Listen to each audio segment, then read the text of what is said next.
আল্লাহ বলছেন, বান্দা রে, তোর বয়স থেকে খালি মাত্র 10 বছর পেছিয়ে দে, তোকে কেউ চিনত না, আর আমি এই জায়গায় তোকে আনবো। এটা আমার প্ল্যান, পরিকল্পনা।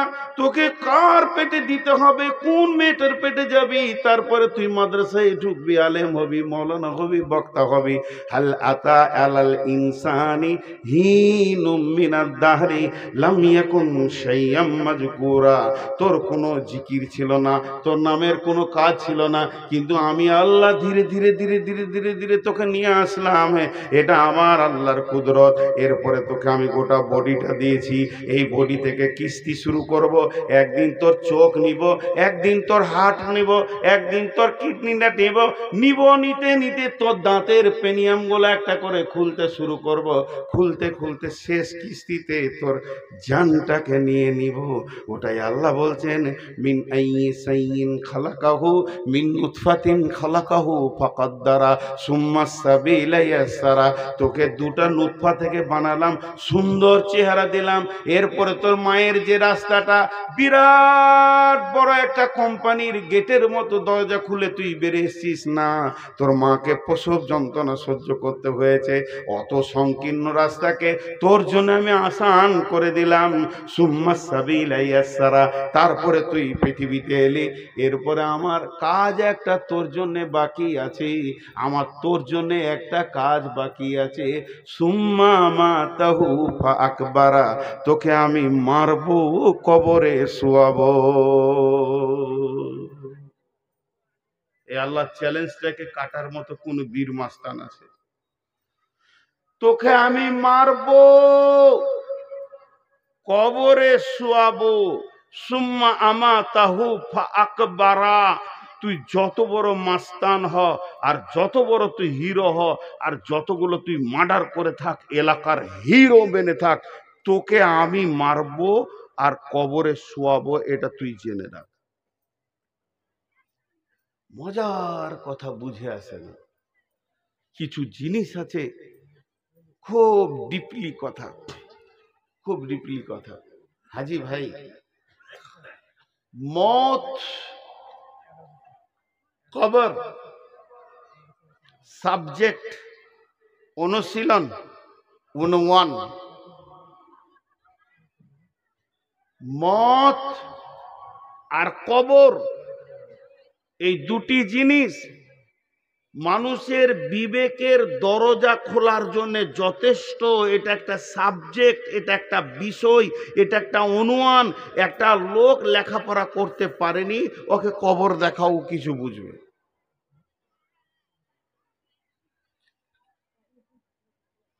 আমি খ্যাপা মানুষ, কিছু বুঝি না, আমার হুঁশ নাই গো, সাদা সিধে লোক, লেখাপড়া করতে পারিনি।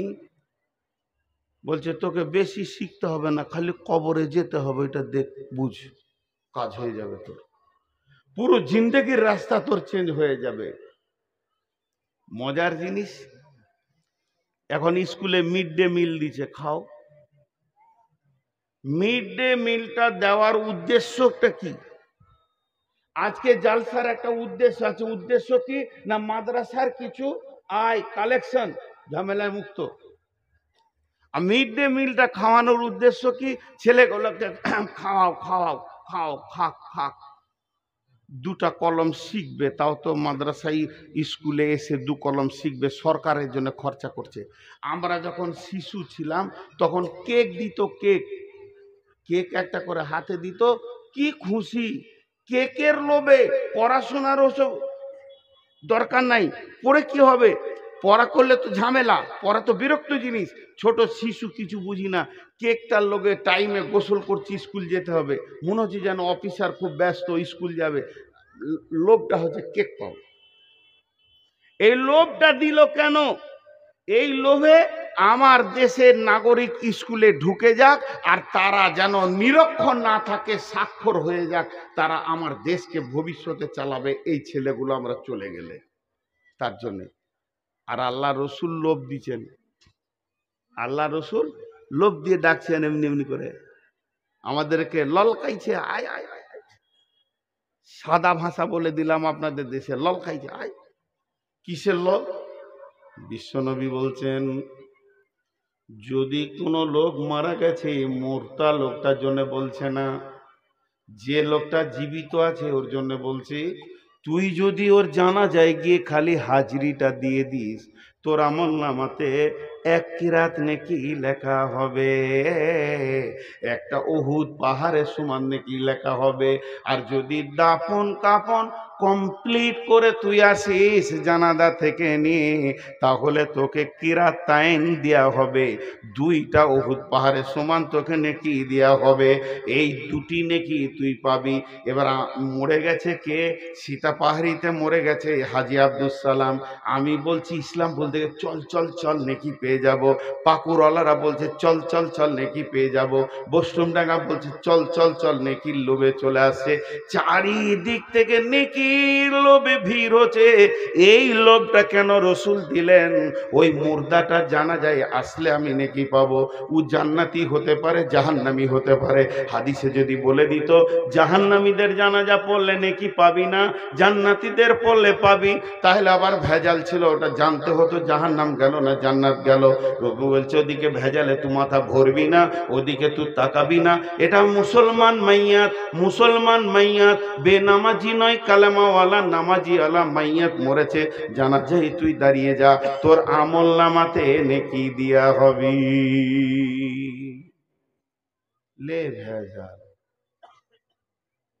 একটা লোক মরেছে সীতা পাহাড়ি থেকে, হিরণপুর থেকে 5 জন চলে এসছে, চ চ চ চ নেকি লুটে নিব, চ আখেরাতের নেকি হবে রে।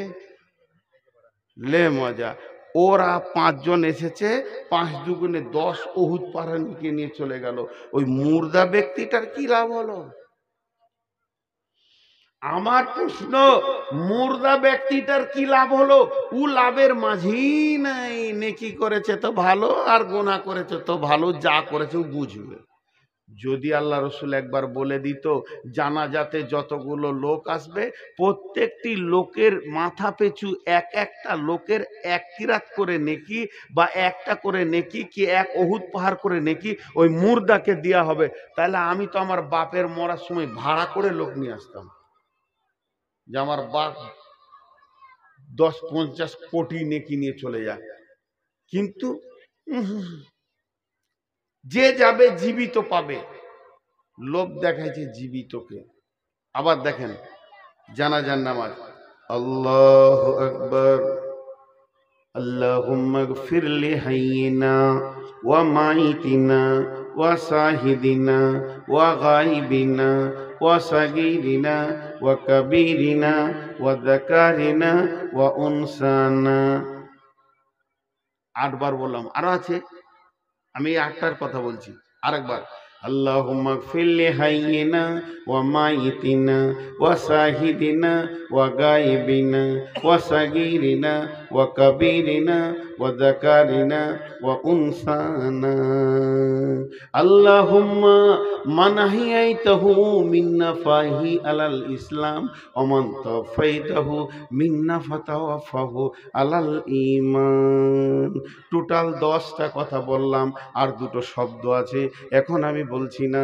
এই 10টার মধ্যে 10টা শব্দ, হে আল্লাহ তুমি মাফ করো জীবিতদেরকে, মাফ করো মৃত্যুকে, মাফ করো যে যে হাজির আছে, মাফ করো যে গায়েব আছে, মাফ করো যে ছোট আছে, মাফ করো যে বড় আছে, ক্ষমা করো নারীকে, ক্ষমা করো পুরুষকে, আর আমাদেরকে ইসলামের ওপরে জীবিত রাখো, ইমানের সঙ্গে মত দাও, ইমানের সঙ্গে মত দাও।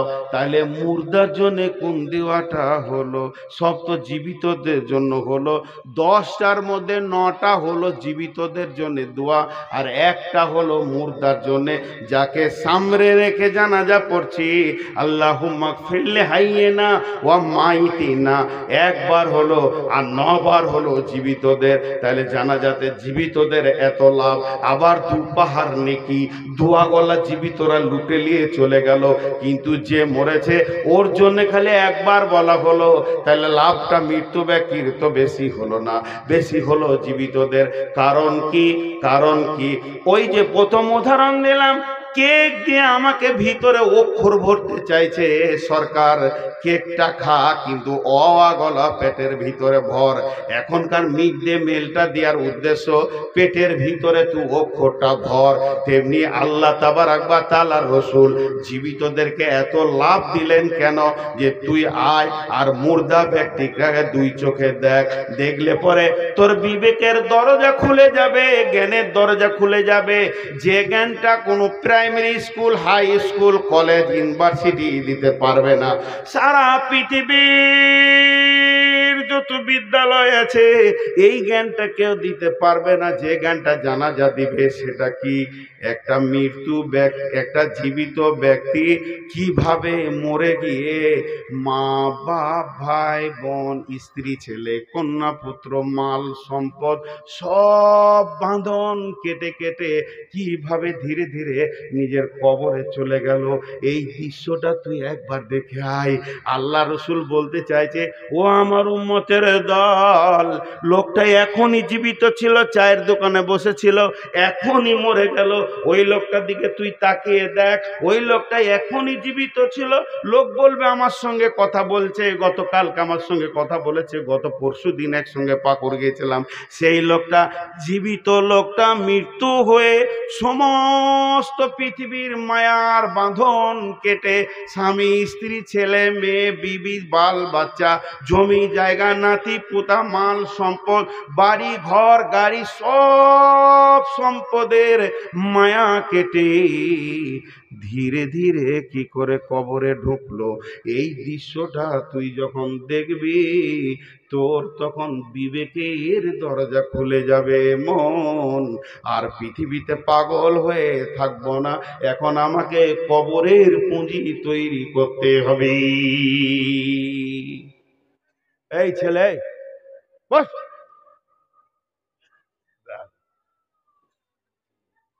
আবার মোবাইলে দেখা আছে বলবার। ছোট ছেলের হাতে অ্যান্ড্রয়েড ফোন, অবাক লাগছে। তোমার পায়ে বসার ফোল্ডিং নাই, রোগা আছো, চেয়ার দেবো, বেয়াদবের মতো দাঁড়িয়ে আছে। ফের বসেছে, হাগা মার দেবে, খানিক পরেই উঠবে, দিয়ে কেটে পড়বে। আমি যেটা বুঝাতে চাইলাম সেটা পারলাম কিনা একবার জিজ্ঞেস করছি। জানাজাতে এত লোভ দিয়ে ডাকা হচ্ছে এই জন্যই, তুমি একটা জীবিত ব্যক্তি মৃত হয়ে কি করে পৃথিবীর সম্পদ আত্মীয়র বাঁধন কেটে কবরে ঢুকলো, ওইটা দেখো। ওইটা দেখলে তুমি মসজিদের দরজাটা খুঁজে পাবে,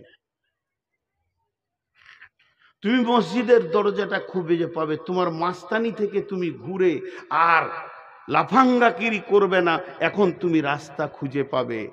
মৃত্যু ব্যক্তিকে কবরে জোয়া দেখার পর, মৃত্যু ব্যক্তিকে কবরে জোয়া দেখার পর একটা জীবিত ব্যক্তি মরে কি করে কবরে ঢুকলো, এই দৃশ্যটা দেখার পর কোনো জীবিত ব্যক্তির যদি বিবেকের হুঁড় কাটা না খুলে, বিবেকের দরজাটা না খুলে, এখনো যদি মসজিদ খুঁজে না পাই ওই দৃশ্য দেখার পর, তাহলে ওকে পৃথিবীর কোনো মৌলানার, মুফতি আর মাদ্রাসা নাই যে ওকে হেদায়েত দিয়ে দেয়। ওর সিল মরে গেছে, এই পায়ে ফোল্ডিং নেই, দুটাকে বসাচ্ছি, দুটা দাঁড়িয়ে থাকছে, চেয়ারটা দিব নাকি, আমি নিচে বসবো কেন রে বাপ? এসে দাঁড়িয়ে থাকছেন কেন? ওটা কি সুন্নতে মুআক্কাদা?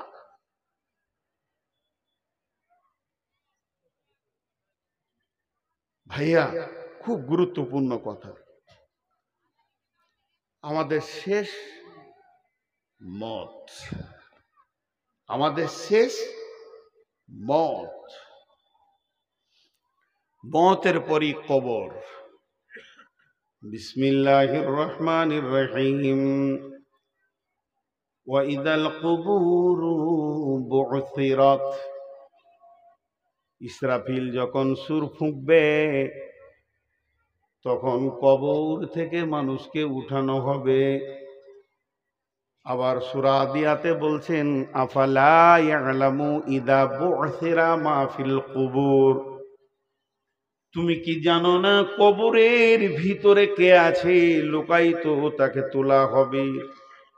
কবর একটা এমন জায়গা, সেখানে ইমানদারও আছে, বেঈমানও আছে। তাদেরকে কবরে তোলা হবে।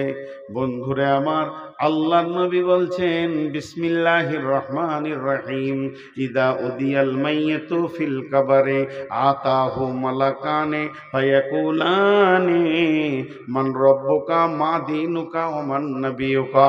যখন ফেরেশতা আসবে, মানুষকে কবরে রাখা হবে, কবরে শুইয়ে দেওয়া হবে, মুর্দা ব্যক্তি শুয়ে থাকবে, অচৈতন্য অবস্থায় থাকবে, তার মাপরে বাঁশ দেওয়া হবে, মাটি দেওয়া হবে, সে ভিতর থেকে সব কিছু বুঝতে পারবে, এমনকি পায়ের জুতোর শব্দ সে শুনবে কবর থেকে, যে আমাকে কতজনে এসে রেখে চলে গেল, কতজনে এসে স্নেহ মমতায় ডাকিবে নামটি ধরে, কত বন্ধুর স্মৃতির অশ্রু ঝরিবে তোমার পরে, সারা নাহিবে ফিরে যাবে তারা আমাকে পেছনে রেখে, তুমি হাসিবে সবারে কাঁদায়া সবার অশ্রু মেখে। একটি সকাল একটি বিকাল কাটেনি যাদের ছাড়া, ভাবিতে পারিনি কেমনেতে হায় পর হয়ে যাবে আজ তারা।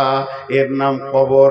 এই কবরে যখন রাখা হবে, লোকটা ধ্যানে থাকবে, সবাই জানাজা পড়ে দাফন করে মাটি দিয়ে চল চল বাড়ি চল, আর এখানে কেঁদে লাভ নাই, আর কোনো কিছু নাই। এক্ষুনি এক্ষুনি তোমার ভাইকে সওয়াল করা হবে।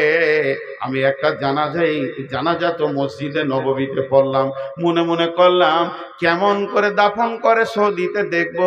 আমি পেছনে পেছনে গেলাম গারকুল বাকিতে, তাদের বুগলি কবর দাফন করা দেখলাম, দাফন হয়ে গেল, মাটি হয়ে গেল। যখন সমস্ত আত্মীয় স্বজন দাঁড়িয়ে আছে, আমাদের হাজিরাও দাঁড়িয়ে আছে, একজন খালি বলল, ভাই তোমরা যতজন দাঁড়িয়ে আছো, কত একিনের সঙ্গে কথাটা বলছে, কত বিশ্বাসের সঙ্গে কথাটা বলছে, যতজন দাঁড়িয়ে আছো তোমরা তোমাদের ভাইয়ের জন্য দোয়া করো, ওকে এক্ষুনি প্রশ্ন করা হবে, এক্ষুনি ফেরেশতা আসবে, তার জন্য তোমরা দোয়া করো। যে যেমন করলো দোয়া করলো, কেউ হাত তুলে করলো, কেউ হাত ছেড়ে করলো, কেউ দাঁড়িয়ে দাঁড়িয়ে দোয়া বিড়বিড় করে শুরু করে দিল। তার মানে তখনই প্রশ্ন করা হবে, মান রব্বুকা, তোর রবকে, মান নবিয়ুকা, তোর নবীকে, মা দীনুকা, তোর দিন কি। এই তিনটে প্রশ্ন করা হবে। বিশ্ব নবী বলছেন, যে লোকটা প্রশ্নের উত্তর ঠিক ঠিক ঠিক ঠিক দিয়ে দেবে, কোনো গোলমাল হবে না, ওই লোকটা যখন উত্তর দেওয়া হয়ে যাবে, আল্লাহ তাবারাক ওয়া তাআলা বলবেন, কাদ সাদ্দাকতা, আমার বান্দা সত্য বলেছে, তার জন্য সমস্ত ব্যবস্থা তোমরা নাও। এমন সময় জাহান্নামের জ্বলন্ত আগুনের দরজাটা খুলে দেওয়া হবে, দাও দাও করে আগুন জ্বলছে, আগুন একটা আগুন কেন একটা আগুন ছিঁড়াছিঁড়ি করছে, কি ভয়ানক দৃশ্য কবর থেকে তাকে দেখানো হবে। আর বলা হবে, বান্দারে তোমার আল্লাহ দেখো কেমন আযাব থেকে তোমাকে বাঁচিয়েছে, তোমার আল্লাহ তোমাকে রহম করেছে, একবার খালি জাহান্নামটা চোখে দেখে নাও, এখান থেকে তোমাকে আল্লাহ তোমার আল্লাহ বাঁচিয়ে দিয়েছে। এরপরে যে লোকটা উত্তর দিতে পারবে না, তার জন্য জান্নাতের দরজাটা খুলে বলা হবে, হতভাগা বেঈমান, তুই এত বড় মালের ওয়ারিস থেকে মাহরুম হয়ে গেলি, শুনেলে এটা তোর মালের ওয়ারিস ছিল, অতএব তুই মাহরুম হয়ে গেলি তোর বদ আমলের কারণে। আর এই তিনটে প্রশ্ন করা হবে, মান রব্বুকা, মা দীনুকা, মান নবিয়ুকা।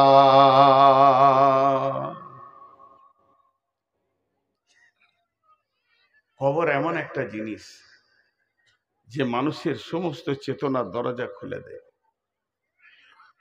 কবর এমন একটা জায়গা,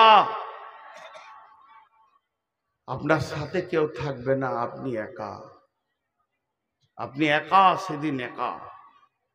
জি, কবরে আযাব হবে। মাঝে একটা কথা বলে দিচ্ছি, কবরে আযাব সত্য।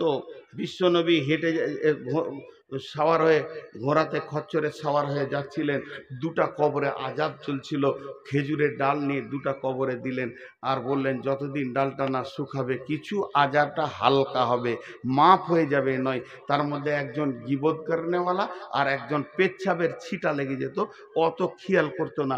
আর এখনকার ছেলে পেচ্ছাব করে পানি নেই না, পেচ্ছাব করে পানিই নেই না। আম্মা জানা আয়েশা রাদিয়াল্লাহু তাআলা আনহা ঘরে আছেন, বিশ্বনবী নাই, একটা ইহুদিদের মেয়ে ভিক্ষা করতে এসেছে। মেয়েটা হলো ইহুদিদের। আম্মা জান আয়েশাকে বলছেন, আম্মা জান আয়েশা, কিছু খাবার আছে কি? আম্মা জান আয়েশা বলছে, ঘরেতে কিছু নাই। অনেক খুঁজে আমি 2টা খেজুর পেলাম। এই 2টি খেজুর এনে ইহুদির মেয়েটার হাতে দিলাম। যখনই মেয়েটা আমার খেজুরটা পেল, আমার খেজুরটা পাওয়ার পর ওই মেয়েটি আমাকে দোয়া দিল, রে আয়েশা, আল্লাহ তোমাকে কবরের আযাব থেকে মুক্তি দান করুন। আমি অবাক হয়ে গেলাম, ই কেমন দোয়া! বিশ্বনবী যখন বাড়িতে আসলেন, আমি বললাম ঘটনাটা, ও দয়ার নবী গো, শুধুমাত্র 2টি খেজুর দিয়েছি, যার বিনিময়ে আমাকে দোয়া দিয়েছে আল্লাহ যেন কবরে আযাব থেকে তোমাকে মুক্তি দান করে। কবরে আযাব কি হবে? নবীজি বললেন, আযাব আল কবরে হাক্কুন। আয়েশা রে, তুমি কি জানতে না এতদিন কবরে আযাব হলো বড় কঠিন? এটা হক, এটা হক, এটা হবেই। আম্মা জান আয়েশা বলছেন, এরপর থেকে আমি খুব সূক্ষ্ম ধ্যানে খেয়াল করতাম নবীজি যে দোয়াগুলো ফিস ফিস করে পড়তো, তার ভিতরে বাড়িতে যে নামাজগুলো পড়েছে, নফল পড়েছেন, সুন্নত পড়েছেন, আবার তাহাজ্জুদ পড়েছেন, তো রসুল যখন দোয়া পড়তেন আমি খেয়াল করে দেখেছি এমন কোনো নামাজ নাই যে নামাজে তাতে সুন্নত হোক, নফল হোক, ওয়াজিব হোক, যাই হোক, তাহাজ্জুদ হোক, যে নামাজে কবরে আযাব থেকে নিজেকে মুক্তি চাননি। আল্লাহ রসুল ওই দোয়াটা আমাদের জন্য দিয়ে দিয়েছে। আমরা যখন নামাজে তাশাহুদে বসি তখন বলি, আল্লাহুম্মা ইন্নী আউযু বিকা মিন আযাবি জাহান্নাম ওয়া আউযু বিকা মিন আযাবিল কবরি ওয়া আউযু বিকা মিন ফিতনাতিল মাসিহিদ দাজ্জাল। এই দোয়াটা আমরা পড়ি। বিশ্বনবী প্রত্যেকটি নামাজের শেষে কবরের আযাব থেকে নিজেকে মুক্তি চেয়েছেন।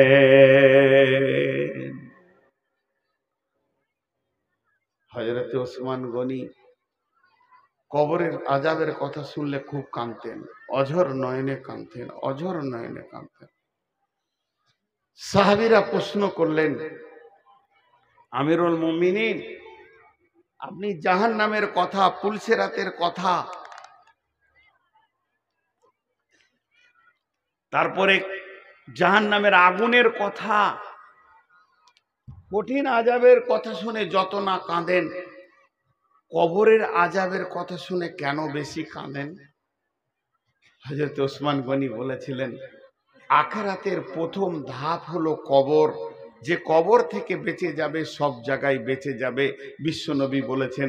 এর জন্য আমি কবরের কথা শুনলে বেশি কাঁদি। আমাদের ঈমান কত দুর্বল! এই কথাগুলো বলতে গেলে মনে হয় যেন নিজেকে খারাপ লাগছে, বলা ছেড়ে দিয়েছি। আগে খুব বলতাম, যখন ছেলে মানুষ ছিলাম, বয়স হয়নি, হাসির কথা বায়নে বলে দিয়েছি, এখন বলতে কষ্ট হয়। এটা তো হাসির মজলিস নয়, এটা কাঁদার মজলিস। এখন বয়স হয়েছে, অনুশোচনা এসেছে। এক যুগে অনুশোচনা ছিল না, তোলপাড় করার নিয়তে মানে সূচনা ছিল যে বায়নে তোলপাড় করব। কিন্তু জি না ভাই, বলতে বাধ্য হচ্ছি, আমার মন চাইছে না। এখনকার গোরস্থানে যান, একটা লাশকে কবরে রাখছে, লাশকে শোয়ানো হচ্ছে, বিসমিল্লাহি ওয়ালা মিল্লাতি রাসূলুল্লাহ সাল্লাল্লাহু আলাইহি সাল্লাম, রাসূলুল্লাহ সাল্লাল্লাহু আলাইহি সাল্লাম পড়ছি, তাকে রাখা হচ্ছে। মাইয়াতকে বলা হচ্ছে, তুমি এতদিন সিপিএম ছিলে, তৃণমূল ছিলে, কংগ্রেস ছিলে, এসোসিয়াই ছিলে, তুমি মোর্চা পার্টি ছিলে, আর কি পার্টি ছিলে, আর কি পার্টি ছিলে, সব লাত মেরে দাও। তুমি হানফি ছিলে, সাফি ছিলে, মালিকি, হাম্বলি, শিয়া, সুন্নি, কাদরানি, চিশতিয়ানি, নকশবন্দি, তোমার হাজারকে লাত মেরে ছেড়ে দাও। এখন তোমাকে শোয়ানো হচ্ছে মিল্লাতে রসুলের ওপরে, তুমি নবী মুহাম্মদের উম্মতের রুলসে তোমাকে শোয়ানো হচ্ছে, তোমার হুঁশিয়ারিতে তুমি কাজ করো। এইটা দৃশ্য চলছে। আর ওই কবরের বাঁধে যে দাঁড়িয়ে আছে মাটি দিবে, ও আর একজনের সঙ্গে ইয়ারকি মারছে, হাসছে হো হো হো করে হাসছে। এই দৃশ্য দেখেছেন? মাটি দিতে যে হাসা, আমাকে অবাক লাগে ওই লোকগুলোকে। আমি অনেক জায়গায় বলেছি, পাকুড়ে গিয়ে দেখবেন সকালবেলা একটা খাসিকে জবাই করে ওকে উল্টা দিকে ট্যাং করে ছুড়িয়ে দিয়ে ওর চামড়াকে খালিয়ে দিয়ে অর্ধেক মাংস কেটে নিয়েছে, নাড়ি ভুড়ি ঝুলছে, খরিদ্দারকে দেখাচ্ছে স্পেশাল মাল নিবি তাই। তিনটে ফের বাঁধা আছে। আর ওই সময় যে একজন বলছে আমার বাড়িতে মেহমান আসবে, 17 কেজি মাংস লাগবে, হবে? এমনি তিনটের দিকে তাকিয়ে বলছে হয়ে যাবে ভাই, হয়ে যাবে। কতক্ষণ সময় লাগবে? বলছে 20 মিনিটে বানিয়ে দিচ্ছি। তখন বলছে আমি হাটে থেকে আসি, বানাও। ওই অবস্থায় ওই তিনজনাতে আমের পাত খেয়েছে, কাঁঠালের পাত খেয়েছে আর হুড়াহুড়ি করছে। ওরা জানে একটা সাইজ হচ্ছে আর তিনজনাতে হুড়াহুড়ি করছে। এ পশু, এর পশু, এর পশু। পশু বলে এটা সম্ভব, ওর অনুসূচনা জ্ঞানটা নাই, ভবিষ্যৎ বুঝে না। কিন্তু এই পশুটা একটা মানুষকে একটা কেক ধরিয়ে দেবো খাও, আর একটাকে ফাঁসি দেওয়া হবে ওর সামনে, তুমি কেকটা খাও, পানি খেলাও, তোমার এরপরে হবে, কেক খেতে পারবে ও? কিন্তু পারছে এখনকার মানুষ। একটা লাশ নামাচ্ছে আর একজন হো হো হো হো করে হাসছে, ইয়ার কি মারছে। বন্ধুরা আমার, কবর এমন একটা জায়গা, আল্লাহ তাবারাক ওয়া তাআলা বলছেন বিসমিল্লাহির রহমানির রহিম, আলহাকু মুত্তাকাসুর হাত্তা যুরতুমুল মাকাবির, কাল্লা সাওফা তা'লামুন সুম্মা কাল্লা সাওফা তা'লামুন, কাল্লা লাউ তা'লামুনা ইলমাল ইয়াকিন লাতারাউন্নাল জাহিম সুম্মা লাতারাউন্নাহা আইনাল ইয়াকিন সুম্মা লাতুসআলুন্না ইয়াওমাইদিন আনিন নাঈম। গোটা সূরাটাকে একটা উদাহরণে ভরে দিব। উদাহরণটা শুনবেন, গোটা সূরাটা খাপে খাপে মিলে যাবে। একটা উদাহরণ দিব। আপনাদের বাড়ি সীতাপাহাড়ি, এই যে ইস্তাহারে লিখেছে সীতাপাহাড়িতে বিরাট জলসা, বিরাট ধর্মীয় জলসা, স্থান সীতাপাহাড়ি। এটা লেখা ভুল হয়েছে, সীতাপাহাড়ি মাঠ লিখতে হতো, গাঁ থেকে 3 কিলোমিটার দূরে হয়েছে না ভাই, এটা ভুল হয়েছে, সীতাপাহাড়ি মাঠ লিখতো। এখন বোস্টম ডাঙ্গালরা যদি লাঠিলে আসে, তোদের জলসা না, আমাদের ভয়ে বলতে হবে তোদেরই। অর্ধেক চলে এসছে বোস্টম ডাঙ্গার কাছে, আর বোস্টম লাগালারা ডেট খুঁজছে আমার কাছে যে একটা দিন দিন খ্যাপা, এই মাইকে জুড়ে দিলেই হয়ে যেত 3টে মাইক, গোটা বোস্টম ঢাকা তোলপার হয়ে যেত। চালাক লয় বলি, ওদিকে একটা মাইক ভাড়া করে 20-25টা চোং জুড়ে দেন, বোস্টম ঢাকায় শুনেলেন, এদের খরচায় আপনাদের তেলে বেগুন ভেজে গেল। জি, তো এবার উদাহরণটা শুনেন। উদাহরণটা হচ্ছে যে আপনার এই সীতা পাহাড়ির একটা ছেলে হিরণপুরে চাকরি করে। মন দিয়ে শুনবেন, অনেকবার পাবেন, এগুলো ইউটিউবাররা তো দেয়। আবার ইউটিউবাররা থাম্বনেল বানাবে, এবারে পাহাড় পর্বত করে দেখিয়ে দেবে। এদের কাল্লা যে কখন জ্ঞান দেবে। ইউটিউবাররা অর্ধেক বেরেন চলে গেছে, আর টোটোওয়ালাদের মাথায় বেরেনই নেই, রাস্তার মাঝে ছাড়া যাবে না ওদের। আল্লাহ যার বিবেক শেষ করে দেয়, ওকে টোটো কেনার তৌফিক দেয়। আগে ওর বিবেক শেষ, তারপরে ও টোটো কিনবে, আল্লাহকে পয়সা দেবে, যা খাগা, এই করে খাগা। মাঝে আমার এক ড্রাইভার আফসোস করে বলছে যে সরকার খালি কলকাতা এয়ারপোর্টের গেটটা আটকে রেখেছে, নাহলে ওরা ঢুকে যেত, দুবাইয়ের প্যাসেঞ্জার চাপিয়ে নিত। টোটো একবার যদি এয়ারপোর্টে ঢুকতে পায় না, দুবাই, মরক্কো, সুদান, আমেরিকা, ইংল্যান্ডের প্যাসেঞ্জার চাপিলে বলবে তোরা খালি চুপ করে বস, 3 মিনিটে পৌঁছিয়ে দিচ্ছে। ওদের মাথাতে কিছুই নেই, ফাঁকা মাথায় টোটো চালায়। জি, তো যে কথাটা বলছি, একটা ছেলে সীতাপাহাড়ি চাকরি করে হিরণপুরে, প্রতিদিন যায় একবার, আসে একবার। এই রাস্তাটা প্রতিদিনও দুবার দেখে, দুবার দেখে, দুবার দেখে, দুবার। সকালে একবার যায়, বিকালে আসে, সকালে যায়, বিকালে আসে। 3 মাসে কবার দেখবে? 3 মাসে কবার দেখবে? 180 বার। কথা বলে না, সব চুপ করে আছে। 3 মাসে 180 বার দেখবে। এরই মাঝে ওই রোড, হাই রোডকে, এই হিরণপুর যেতে পাকুর পার হয়ে যে ব্রিজটা আছে, ব্রিজটাকে সরকার জিসিপি দিয়ে উড়িয়ে দুই দিকে খাল করে 30 ফুট খাল করেছে, পাইলিং করে ভালো করে ব্রিজটা বানাবে, উঁচা করে যারা না ভাঙে দিয়ে। দুই দিকে রডগুলো খালি ওপর দিকে হয়ে আছে, বাকি নিচে ঢালাইটা হয়েছে, বাকি কাজ এখন বাকি আছে। 3 বন্ধুতে জালসা শুনতে গেছে মোহনপুর, মোটর সাইকেল দিয়ে একজন চালাচ্ছে আর দুজন বসে আছে, আর গল্প শুরু করেছে। চাকরি তো করছি রে, তুই করছিস, তুই তো স্কুলে চাকরি করছিস, আমি তো ব্যাংকে করছি, আমি তো হসপিটালে পেলাম। ভাই কেমন কি আছিস বল? বলে পাকুড়ে জায়গা নিয়েছি। তারপর আবার বলছে হিরণপুরে জায়গা কিনেছি, ব্যাংকে এত টাকা আছে, একটা ফ্ল্যাট বাসা নিলাম, আমি ওই জায়গায় বিয়ে করেছি, আমার বউ খুব সুন্দর, আমার শ্বশুরের ফ্যামিলি খুব সুন্দর, আমি ভালো আছি, আমার ইনকাম এত।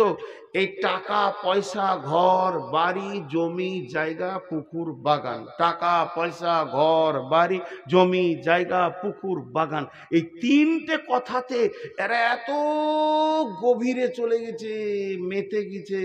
কে কত টাকা করলি, কে কত পয়সা করলি, আর গাড়ি খালি হুর করে দৌড়ছে। বলছে আমি মনে করছি যে সামনের সপ্তাহে এই কোর্টের সামনে জায়গাটা বিক্রি আছে, লিবো ভাই না দিয়ে দিয়েছি। এই বলতে বলতে 3 জন ভুলে গেছে যেখানে ব্রিজটা নাই, দপ করে পড়লো। 3 জনে যখন পড়লো, শুধু পড়েনি, একজন পড়ছে তো রডের ওপরে সমস্ত শিখগুলো গেঁথে গেছে 3 জনকে। রাত 1:30, অন্ধকার রাত, বাইকটা আর এক জায়গায় পড়েছে, ভেঙে চুরমার হয়ে গেছে। তারা ওখানে রক্তস্খলন শুরু হয়ে গেছে, রক্ত বেরোতে বেরোতে বেরোতে বেরোতে 3 জন মরছে, একে অপরকে দেখছে, কেউ কারো সাহায্য করতে পারছে না। ওই রাতে আর কেউ নাই রাস্তাতে, 3 জন মরে গেল। তাদের দুনিয়ার চিন্তাটা এত বেশি ছিল, এই খালটাকে তারা ভুলে গেছিল। তাদের দুনিয়ার চিন্তাটা এত বেশি ছিল, দিনে 2 বার দেখে 3 মাস ধরে দেখছে, 180 বার খালটাকে দেখেছে, তারপরও ভুলে গেছে। কেন? যে তাদের মাল আর ধন আর টাকা পয়সা তাদেরকে ভুলিয়ে দিয়েছে।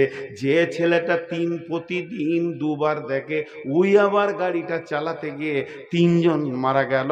লাভ হলো না, লাভ হলো না, লাভ হলো না, লাভ হলো না। তাদের ওই দেখাটাও লাভ হলো না, তাদের অ্যাক্সিডেন্টের পরে আর বাঁচে উঠতে পারলো না, সেটাও লাভ হলো না। আল্লাহ তাবারাক ওয়া তাআলা বলছেন আলহাকু মুত্তাকাসুর হাত্তা যুরতুমুল মাকাবির। হে পৃথিবীর মানুষ, হে এলাকার মানুষ, সীতাপাড়ি এলাকার মানুষ, হে দুনিয়ার মানুষ, তোমরা কান করে শোনো। কবরকে কতবার দেখেছো একবার অঙ্ক করে দেখো।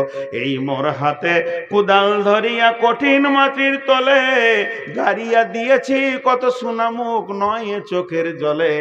জীবনে আমি কবরকে কতবার দেখেছি। আব্বাকে যেদিন দিয়েছি কবর দেখেছি, মাকে দিয়ে এলাম কবরকে দেখলাম, দাদা দাদিকে দিতে গেলাম কবরকে দেখলাম, গায়ের 20খানা মাইয়াত হয়েছে কবরকে 20 বার দেখেছি। পাড়া আত্মীয় স্বজন নিয়ে আরো 80 বার আমি জানাজা পড়েছি। আমার জীবনে 200টা জানাজা পড়ে নিলাম, কবরকে 200 বার দেখলাম। কিন্তু আমার মাল, আমার জমি, আমার টাকা কবর মাথাতেই উড়ে গেছে। কবরে যে আমাকে যেতে হবে এটাই আমি ভুলে গেছি। কিন্তু আজরাইল যেদিন এসে মোলাকাত বলছে তৈরি হও বন্ধু, এতদিন লোকের দেখেছো, এবার তুমি নিজে ঢুকবে, তৈরি হও। আলহাকুমুত তাকাসুর হাত্তা যুরতুমুল মাকাবির। ধুপ করে কবরে যেয়ে শুয়ে গেল। তাহলে কবরে প্রথমবার শোয় নাই। আমি একটা ছেলেকে বলছি এ বেয়াদবি করবি না, একবার বললাম, 2 বার দুইবার বললাম, তিনবার বললাম, চারবার বললাম, 20 বার বললাম, 50 বার বললাম, আমার গাড়িটা লাগবি না, আমার গাড়িটা লাগবি না, আমার গাড়িটা লাগবি না, 80 বার বললাম। এরপরে কানে একটা পড়াত করে মেরে দিলাম। আপনি হাতটা ধরে বলছেন ছেলেটা মারছেন কেন, কি করেছে? তুমি কি জানো না ওকে আমি 80 বার বলেছি? এটা কি তোমার খেয়াল নাই? আল্লাহ বলছে তোকে কি আমি হঠাৎ টেনে নিয়েছি নাকি? তোকে আমি হঠাৎ কবরে ভরেছি? এটা কোনোদিন বলবি না। অঙ্ক করে দেখা, তোকে যখন জীবিত ছিলে তোকে কতবার আমি কবর দেখিয়েছি। আমার নবীকে দিয়ে কবরের পাশে গেলে নেকি হয় এটা আমি বলেছি। আমার নবীকে দিয়ে তোর জানাজার নেকি করে দিয়ে তোকে আবার কবরের কাছে এনে কতবার কবর দেখিয়েছি তোকে আমি অঙ্ক করে বলে দিব। আমি আল্লাহ তোকে হঠাৎ কবরে ভরিনি। তোকে না হলেও 200 বার জীবনে, তোকে 50 বছরের জীবনে তোকে 200 বার কবরে এনেছি, আর কবরকে দেখিয়েছি, আর কবরে শোয়াতে দেখিয়েছি। এইটা দেখার পরও তোর দরজাটা তালা মারা ছিল, তোর বিবেকের দরজা খুলছিল না, তোর মিজাজ মসজিদের দরজার দিকে যেছে না, তোর মিজাজ রোজার দিকে যেছে না, তোর মিজাজ তাস লুডু দাবা জুয়া সুদ লুচ্চালা ফাঙ্গারি ছাড়ছে না, তোর মিজাজ পর্দা হতে বলছে না, বেপর্দা হয়ে ঘুরছে। আমার তো দোষ নাই, তোকে আমি প্রথম কবরে আনি নাই। এরপরে তুই কবরে আসবি, তখন নিজের চোখে আযাব দেখবি। সাদ বিন আক্কাস রাদিয়াল্লাহু তাআলা আনহু, যার জানাজায় 70,000 ফেরেশতা এসেছিল, তার কবরে পিছানি হয়েছে। আম্মাজান ফাতেমা কবরের ভয়ে কেঁদেছেন, আম্মাজান আয়েশা কবরের ভয়ে কেঁদেছেন, আম্মাজান খাদিজা কবরের ভয়ে কেঁদেছেন। সাহাবীরা সারা রাত্রে ডুকরে ডুকরে কেঁদেছেন। হযরত উমরের মতো লোক কবরের ভয়ে কেঁদেছে। তোদের মধ্যে ভয় নাই, তুই যে বলবি আমাকে আল্লাহ হঠাৎ নিয়ে এসেছে, এ কথা তোর আমি শুনবো না। কিন্তু কবরে যাওয়ার পর কাল্লা সাওফা তা'লামুন, সেই দিন বিবেকের দরজা খুলবে। লাভ হবে না, লাভ হবে না, লাভ হবে না। অ্যাক্সিডেন্ট হয়ে পড়ে গেলি, এইবার মনে পড়েছে খাল ছিল, লাভ হচ্ছে না, মূর্তি হচ্ছে। সুম্মা কাল্লা সাওফা তা'লামুন কাল্লা লাউ তা'লামুন ইলমাল ইয়াকিন, এখন তোর ইয়াকিন বেড়ে যাবে, বিশ্বাস বেড়ে যাবে। লাতারা বুন্নাল জাহিন, তুই দেখবি জাহান্নামকে দুই চোখে, আযাব তোকে টিপে ধরছে। জাহান্নাম থেকে হুর হুর করে তোর কাছে আগুন আসছে, সাপ বিছুতে ডাঁস মারছে, একবার মারছে 70 গজ মাটির নিচে করে দেবে, আবার নখ দিয়ে টেনে তুলবে। ওই বিষ এত যাতনা, যদি আল্লাহ ওদেরকে এই পৃথিবীতে একটা বিষ দেওয়ার ক্ষমতা দিত, সবুজ আলো দেখতে পেতে না। সেই তোকে কষ্টগুলো চলছে, তোগুলো দেখবি দেখবি দেখবি, কোনো কাজ হবে না। তোকে বহুবার কবর দেখিয়ে তোর বিবেকের দরজাটা হুড়কা লেগেছিল, খুলে দিতে পারিনি রে বান্দা, এর নাম কবর। বুড়াকে আর কত বকাবে? 12টা বেজে গেছে। না না না, আমার 12টা বেজেছে, ঘড়ির 12টা বাজবে, ওটা আমি কেন বলবো? জি, একটা গল্প শোনাই। রাতে তো কাহানি শোনাই সবাই। ওদের 4 জন পালালো, ওরা 4 জন বলছে তোর 12টা বাজলো না, বললে আমাদের বেজেছে, তুই থাক আর তোর বাপ থাকুক।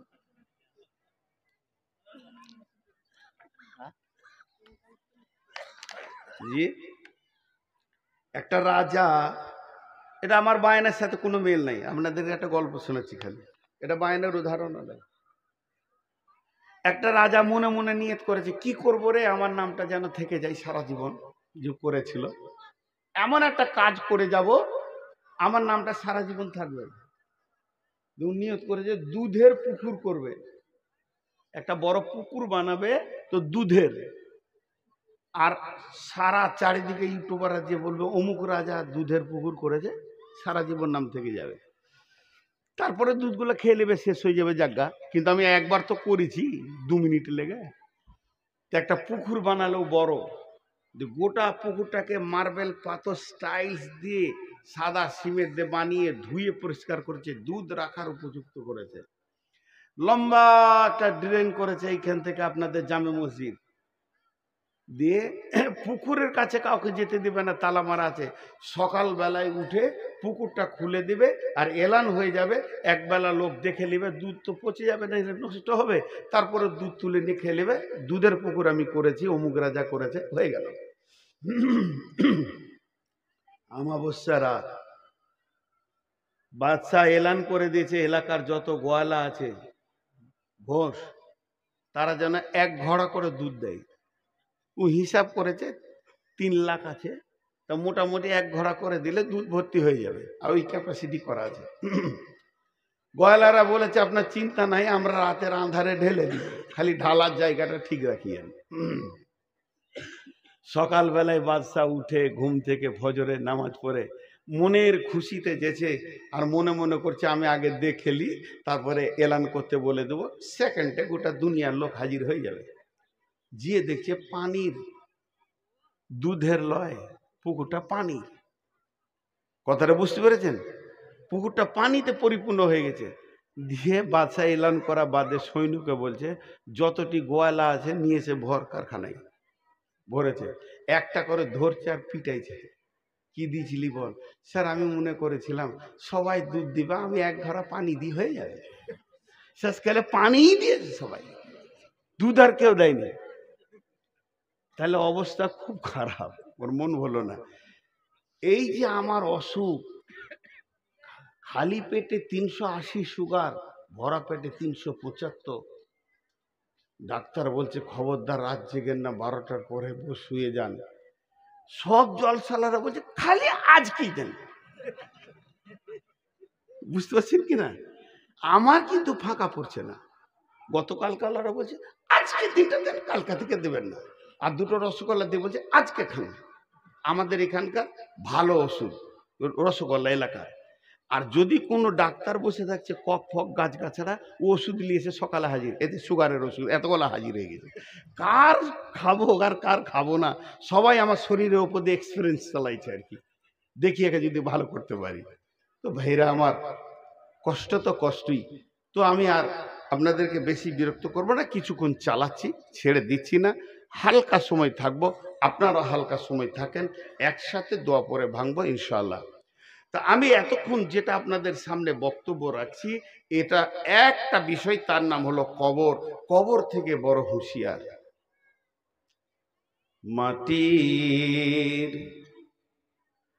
মাটির ওই কবর গৃহে শোয়ায়ে দিলাম যারে, ডাকলে শত কেউ কখনো আসবে না, হায় মাটির বিছানা ছেড়ে, মাটির ওই কবর গৃহে শোয়ায়ে দিলাম যারে। এরা উঠছে কেন? এরা উঠছে কেন আমি বুঝতে পারছি না। আমি তো কবরের কথা বলবো রে ভাই, এরপরে তো কিছু কথা বলবো। এরা উঠছে কেন? ইন্না লিল্লাহি ওয়া ইন্না ইলাইহি। পেশাব করতেছেন? আমি কি পাগল নাকি? একসঙ্গে কার জমিতে করবে? সে জায়গাটা তো ধ্বংস। বসেন আপনারা। কিছু লোক আছে এই ধরনের, অভ্যাস খারাপ। নবী রাসূল সাহাবা ইমাম, নবী রাসূল সাহাবা ইমাম, আল্লাহর ওলি যত আছেন শুইয়া কবর গৃহে, লক্ষ কোটি শত, ডাকলে শত কে কখনো আসবে না, হায় মাটির বিছানা ছেড়ে, মাটির ওই কবর গৃহে শোয়ায়ে দিলাম যারে। ভাইরা আমার, তাহলে কবরের প্রশ্ন হলো 3টি। এই প্রশ্ন 3টির কথা আপনাদের সামনে একবার বলবো। প্রথম নম্বরে মান রব্বুকা, দ্বিতীয় নম্বরে মা দিনুকা, তৃতীয় নম্বরে মান নবিয়ুকা, তোমার রবকে। মান রব্বুকা, এর উত্তর হচ্ছে রব্বি আল্লাহ। মা দীনুকা, এর উত্তর হচ্ছে দ্বীনুল ইসলাম। আর মান নবিয়ুকা, তোমার নবীকে, এর উত্তর হচ্ছে নবী মুহাম্মদুর রাসূলুল্লাহ সাল্লাল্লাহু আলাইহি ওয়াসাল্লাম। যে এই তিনটে উত্তর দিতে পারবে বন্ধুরে, তার আবাদান আবাদান সে সুখের জগতে চলে যাবে। অতএব কবরে তিনখানা প্রশ্ন রেডি করে কবরে যেতে হবে। আপনি বলবেন মুখস্থ করে নিব, মুখস্থ তো আমার আছে। মাদ্রাসায় যতজন পড়েছে আশা করি সবারই মুখস্থ আছে। আর না হয় এই ছোট প্রশ্ন উত্তর আপনারা মুখস্থ করে দেন কাগজে লিখে। জি না ভাই, ওখানে মুখস্থ বিদ্যা চলবে না। কোন রকমে মুখস্থ বিদ্যা ওখানে চলবে না, চলবে না, চলবে না, চলবে না। তাই যদি হতো, যারা আরবি ভাষায় কথা বলে তাদের কাছে তো এটা কঠিনই নয়, আর যারা অন্য ভাষায় বলে তাদের কাছেও কঠিন নয়, মুখস্থ করে নেবে। কিন্তু এই উত্তর দিবে কে? ইমানই বদলাই, ইমানই ক্ষমতাতে। রব ও রব, ফেরেশতা বলবে তোমার রব কে? তোমার রব কে? রবের আবিধানিক অর্থ কি? আগে রবের মানেটা জানি। রব মানে পালনেওয়ালা, রব মানে পরওয়ারদিগার। আমি ইংরেজি জানি না, শুনেছি রব মানে কেয়ারটেকার। যে তোমার সার্বিক চিন্তা করে সে রব। এবার বলি, দার্শনিকরা এর তর্জমা করেছে, অনস্তিত্ব থেকে অস্তিত্ব দিয়ে আনুপাতিক হারে যে চাহিদা মিটায় তিনি তোমার রব। অনস্তিত্ব থেকে অস্তিত্ব দিয়ে আনুপাতিক হারে যে চাহিদা মিটায় সেই তোমার রব। আরেকবার বলছি, অনস্তিত্ব থেকে অস্তিত্ব দিয়ে আনুপাতিক হারে যে চাহিদা মেটায় সে তোমার রব। এটা সহজ করে দিচ্ছি। তোমার কোনো চিহ্ন ছিল না, যে তোমাকে বানিয়েছে। তোমার কোনো চিহ্ন ছিল না, যে তোমাকে বানিয়েছে। বানিয়ে তোমার খাওয়া দাওয়া সুখ দুঃখ সব চিন্তা তার হাতে আছে, সে তোমার রব। তোমার খাওয়া দাওয়া সুখ দুঃখ সব চিন্তা যার হাতে আছে সে তোমার রব। এবার এখানে মজাটা দেখেন, রব রব ও রব, এত কেন স্ট্রেস নিয়ে বলছি, একটু ধৈর্য ধরেন।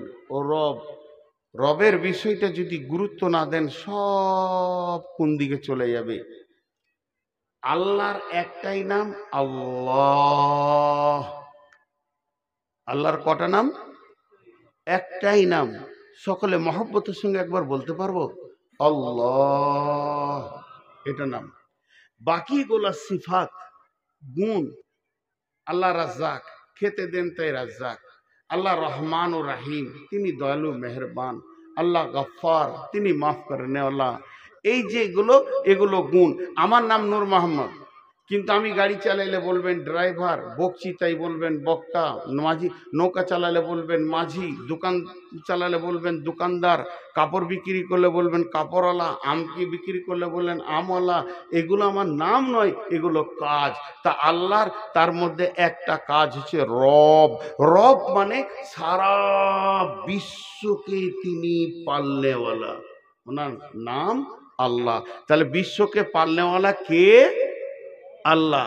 জোরে বলেন, বিশ্বকে পালনেওয়ালা কে? আল্লাহ। এবার আমি জিজ্ঞেস করছি, তোমাকে পালনেওয়ালা কে? আল্লাহ। তো ও ফেরেশতা এটা আরবিতে বলবে মান রব্বুকা, তোমাকে কে পেলেছিল, তোমাকে কে সুখ দুঃখে ছিল, তোমার সব দিকটা কে লক্ষ্য করেছে? উত্তর হবে আল্লাহ। বুঝে এলো? এবার দেখেন, আল্লাহ তাবারাক ওয়া তাআলা যেদিন সমস্ত মানুষকে জন্ম দিলেন হযরত আদম আলাইহিস সালামকে। সৃষ্টি করার পর আদমের পিঠে এমনি হাত রাখলেন। হাত রাখার পর ঝুরঝুর করে বালুর মতো পড়ল।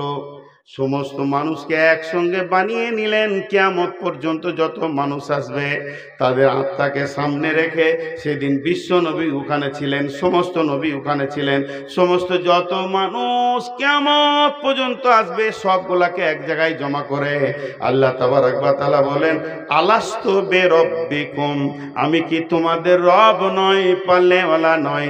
আমরা বললাম কলু বালা।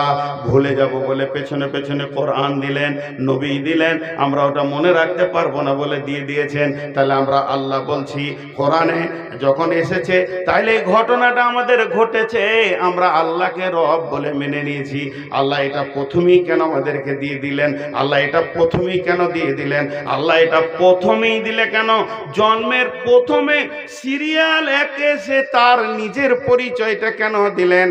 আল্লাহ এই জন্যই এটাকে দিলেন, যেহেতু আখেরাতের প্রথমেই প্রশ্ন হবে তোমার রব কে। তাহলে আল্লাহ আগে শিখিয়ে দিয়েছেন, বুঝিয়ে দিয়েছেন। এরপরে কবরে যখন যাবেন ওই কথাটাই শুনতে পাবেন, মান রব্বুকা, তোমার রব কে। আর বান্দা বলবে রব্বি আল্লাহ। কোন বান্দা বলবে?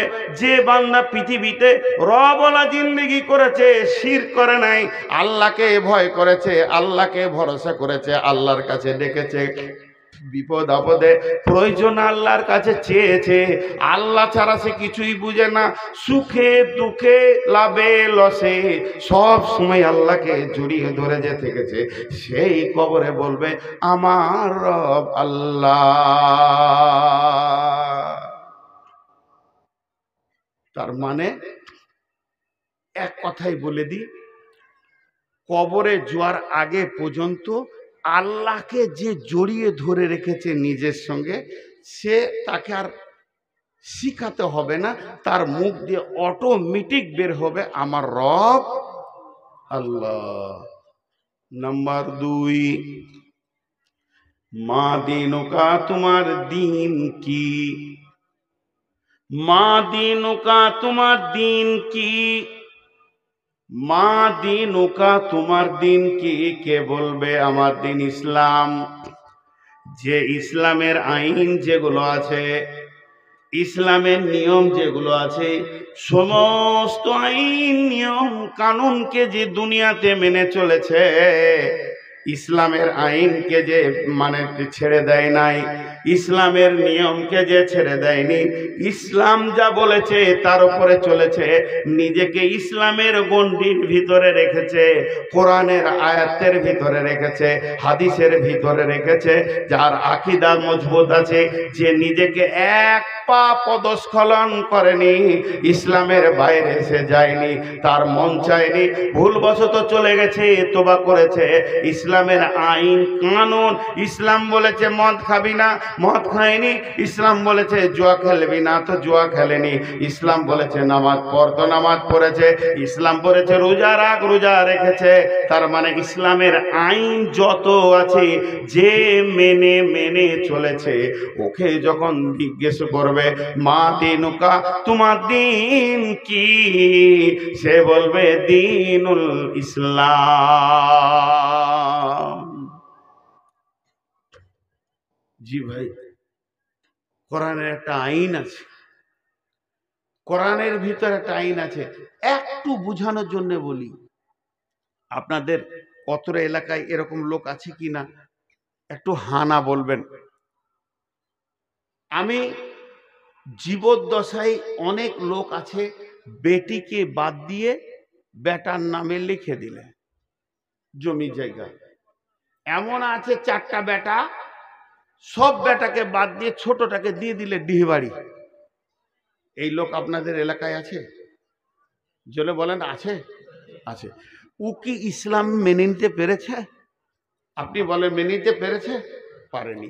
ও যদি ইসলাম মানতো, চুপচাপ থাকতো, মাল আমার নয়, মাল আল্লাহর, আমাকে রাখাল বানিয়েছে তাই আমি রেখেছি, আমি মরবো, আমার কোরআন ফয়সালা দিবে কে লিবি কতটা। ঝামেলা শেষ। তাহলে ইসলামের আইনে কোনো রকম আমি নিজে কিছু করব না, ইসলামকে ইসলামের মতো করে রেখে দিব। তো ওই লোকটা যখন কবরে যাবে, ওকে জিজ্ঞেস করবে তোমার দিন কি? ও বলবে আমার দিন ইসলাম। মান নবিয়ুকা, মান নবিয়ুকা, তোমার নবীকে। এখন একটা নতুন জিনিস উঠেছে, আজ গইবি জিনিস, বড় পারা কাগজ নিয়ে এমনি করে লেবার আছে, I love Mohammad, I love Mohammad. ভাই রে, আমাদের ভারতবর্ষে মোদী সরকার আছে, কিছুই করছে না। যদি এখন উমার ফারুক থাকতো, সব থেকে পিঠে লাল করে দিত আই লাভ মোহাম্মদ বলা। যতগুলো আই লাভ মোহাম্মদ নিয়ে দৌড়ছে, একটার মুখে দাড়ি নাই। মোহাম্মদ সাল্লাল্লাহু আলাইহি সাল্লামকে চেঁচে ফেলে দিয়েছে, মুখে দাবি করছে আই লাভ মোহাম্মদ। চলবে না বন্ধুরে, চলবে না, চলবে না, চলবে না। তার কারণ আমার বডিতে নবী মুহাম্মদ সাল্লাল্লাহু আলাইহি সাল্লাম থাকবে, তবে আমি বলবো আই লাভ মোহাম্মদ। আমার এই দাড়িটা, এটা কার কাছে পেয়েছি? এটা আমি রেখেছি। এটা কার কাছে পেয়েছি? আমি নবী মুহাম্মদ সাল্লাল্লাহু আলাইহি সাল্লামের কাছ থেকে পেয়েছি। এই যে দাড়িগুলো কটা হালকা হয়ে ছোট হয়ে গেছে, আমি কাটতে পারছি না কেন? আমি নবী মুহাম্মদ সাল্লাল্লাহু আলাইহি সাল্লামকে ভালোবাসি, তিনি আমাকে পারমিশন দেয়নি, তাই আমি কাটিনি। আমি বলবো মুহাম্মদ সাল্লাল্লাহু আলাইহি সাল্লামকে ভালোবাসি। শুধু মুখে বললে হবে না। একটা ছেলে ছিল মদিনাতে, ওর নাম ছিল খোরাইম। খোরাইম, খোরাইম। আল্লাহ রসুল একদিন মসজিদে নববীতে বসে বসে বসে বসে আলোচনা করতে করতে করতে করতে মদিনার কোন ছেলেটা কেমন, কোন ছেলেটা ভালো, কোন ছেলেটা নেককার, কোন ছেলেটা নামাজি পরহেজগার, বলতে বলতে নবীজি খোরাইমের নাম করলো। খোরাইম খুব ভালো ছেলে, ঠিক টাইমে টাইমে নামাজ পড়ে, খুব সুন্দর ইবাদত করে। খালি দুটো জিনিস ওর খারাপ, লম্বা চুল রেখেছে, মাস্তানি চুল, আর টাকনুর নিচে কাপড় পরে। এই দুটো যদি ভালো হয়ে যেত, তাহলে ওই ছেলেটা অনেক ভালো। ওই সাহাবিটা যে শুনেছে রসুল বলছেন খোরাইম ভালো, খালি দুটি কাজ ওর খারাপ। স্বয়ং ঘুরতে ঘুরতে একদিন খোরাইমের সঙ্গে দেখা হয়ে গেল। যখনই দেখা হয়ে গেল, খোরাইমকে বলছে, খোরাইম রে, তোর ব্যাপারে রসুল মসজিদে নববীতে আলোচনা করছিল। এইদিকে ধ্যান দেন, এইদিকে ধ্যান দেন। আজাজিল শয়তান এসছে এখন। যখন কথা দামি হবে, জেনে নেন আজাজিল শয়তান এসে। আর ওই যে লাফাঙ্গার গুলো আছে, ওর এজেন্ট, প্রতি জালসায় ওরা যাবে আর ঝগড়া বাঁধাবে, দিয়ে একটা হইচই করবে। আল্লাহর রস্তে হাতগুলো ধরে বলছি, লাফাঙ্গারদের দিকে মাথা দিবেন না, এইদিকে ধ্যান দেন। খোরাইম রে, খোরাইম বলে কি? আরে মসজিদে নববীতে বসে বসে রসুল তোর ব্যাপারে বলছে ভালো ছেলে। ওর কলজেটা বড় হয়ে গেল। হ্যাঁ ঠিক নাকি বলছিল? হ্যাঁ, তোর নাম ধরে বলছে তুই ভালো। খালি আল্লাহ রসুল বলছে দুটো জিনিস ওর খারাপ। তোর মুখটা ঝুসে গেল, খুশি যতটা হলো ঝুসে। কি খারাপ বলছে? বলছে তুই টাকনুর নিচে কাপড় পরিস, আর ওই যে চুল রেখেছিস মাস্তানি, যেটা সুন্নত লয়। আমার রসুল এই দুটো অপছন্দ করেছে। খোরাইমান নাপিত খালা গেল না, বাড়িতে গিয়ে নিজের মাথার চুলকে নিজে ধরছে আর চাকু দিয়ে আর কাটছে। বলছে, ওরে চুল রে, তোর মতো চুলকে আমি রাখবো না, যেহেতু আমার রসুল নারাজ হয়ে গেছে, এ চুল আমি রাখতে পারি না। নিজের কাপড়টাকে যেমনি করে চাকু দিয়ে কেটে ফেরে চুলে ফেলে দিল। তুই কাপড় আমার রসুলকে নারাজ করে দিয়েছিস। এই লোকটা কবরে বলবে, মান নবিয়ুকা, নবী মুহাম্মদুর রাসূলুল্লাহ। খালি মুখে লয়। আমাদের দেশে, পশ্চিমবঙ্গের নাম বলবো না, একটা জায়গা আছে যেখানে জালসাতে কাওয়ালি হয়।